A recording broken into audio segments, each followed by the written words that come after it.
Assalamu alaikum dear students. Hope so you will be fine. Today our topic of discussion is Muslim scientists. Last video में हम लोगों ने discuss किया था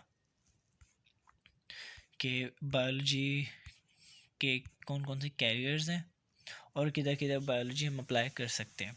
तो आज की वीडियो में हम लोग डिस्कस करेंगे मुस्लिम साइंटिस्ट, यानी मुस्लिम साइंटिस्ट जिन्होंने बायोलॉजी पे वर्क किया। फर्स्ट साइंटिस्ट है Jabir bin Hayyan. He was born in Iran and practiced medicines in Iraq.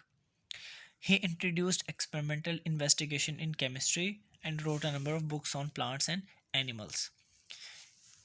Jabir bin Hayyan Iran में पैदा हुआ और उसने मेडिसिन की प्रैक्टिस की, मेडिसिन से रिलेटेड इल्म हासिल किया इराक में। उसने एक्सपेरिमेंटल इन्वेस्टिगेशन की केमिस्ट्री में और सल्फ्यूरिक एसिड भी इसी का इजाद किया हुआ तेज़ाब है।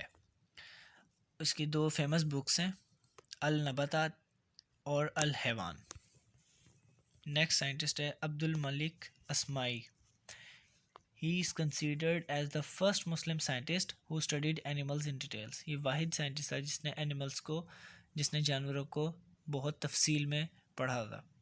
हिज फेमस राइटिंग्स इंक्लूड अल आबिल मीन्स कैमल, अल खेल हॉर्स, अल वहूश एनिमल एंड खल्कल इंसान। Third one is Abu Sina. He is honored as the founder of medicine and called Avicenna in the West. He was the founder of the medicine. He was physician, philosopher, astronomer and poet. Poet भी था, astronomer भी था और philosopher भी था।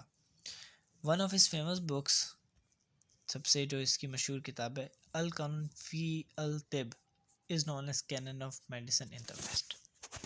तो next हमारा topic है levels of organisation. First level है सब एटॉमिक है एटॉमिक लेवल। एटम से रिलेटेड आपको इल्म होगा, ठीक है। तो हमारा सबसे पहले सब एटॉमिक है atomic level. All types of matter are made up of elements and each element contain a single kind of atoms. Element atom से मिलके बनता है, मीन्स के एटम्स मिलके एलिमेंट बनाते हैं। These atoms are actually made up of many सब atomic particles, यानी एलिमेंट्स को एटम्स बनाते हैं और एटम्स को सब एटॉमिक पार्टिकल्स बनाते हैं। अब सब एटॉमिक पार्टिकल्स में कौन कौन से आते हैं? Electrons, protons and neutrons. The most stable sub atomic particles are electron, proton and neutron. Out of the 92 kinds of the elements that occur in nature, 16 are called bioelements। 92 kinds of elements nature में हैं, जिनमें से 16 bioelements कहलाते हैं। ये bioelements हमारी body का complete mess बनाते हैं। Out of these 6 make 99% of the total mass, 10 make collectively 0.1 of the total mass. So these are the elements. Next, molecular level.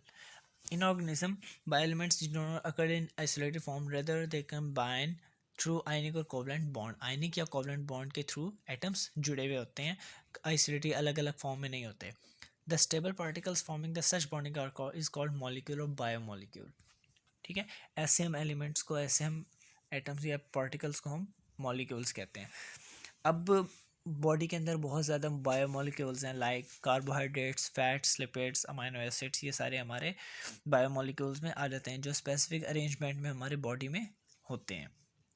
अब इसकी दो टाइप्स हैं, एक मॉलिक्यूलर माइक्रोमोलिक्यूल्स और मैक्रोमोलिक्यूल्स। माइक्रो से मुराद स्मॉलर, मैक्रो से मुराद लार्जर। तो माइक्रोमोलिक्यूल्स कौन से होते हैं? Are with low molecular weight, for example water and glucose, जिनका लो मोलिकुलर वेट हो। और मैक्रोमोलिक्यूल्स होते हैं जिनका हाई मोलिकुलर वेट हो, लाइक हमारा स्टार्च और प्रोटीन और लिपिड्स। नेक्स्ट हमारा ऑर्गेनाइजेशन लेवल है organ and organelle and cell level. Organelle basically हमारे ऑर्गन्स, हमारे जितने भी ऑर्गन्स हैं, हमारे जितने भी ऑर्गेनेलीज हैं, वो हमारे ऑर्गन्स बनाते हैं। अब biomolecules assemble in particular way to form the organelles. These organelles are the subatomic subcellular structures, and when they assemble together unit of life cells are formed। अब हमारे सेल के अंदर काफ़ी ज़्यादा ऑर्गेनेलीज हैं, like cell wall, cell membrane, vacuole, centrioles, Golgi apparatus, ribosomes, DNA etcetera. ये सारे हमारे organelles and cell organelles हैं। अब each type of organelle is specialized to form a specific function. हर ऑर्गेनेली का अपना फंक्शन है। फॉर एग्जांपल माइटोकॉन्ड्रिया आप ले लें, वो सेलुलर रेस्पिरेशन में काम आता है, और जो राइबोसोम्स और प्रोटीन सिंथेसिस में आता है। तो हर ऑर्गेनेली का अपना ही स्पेसिफिक फंक्शन होता है.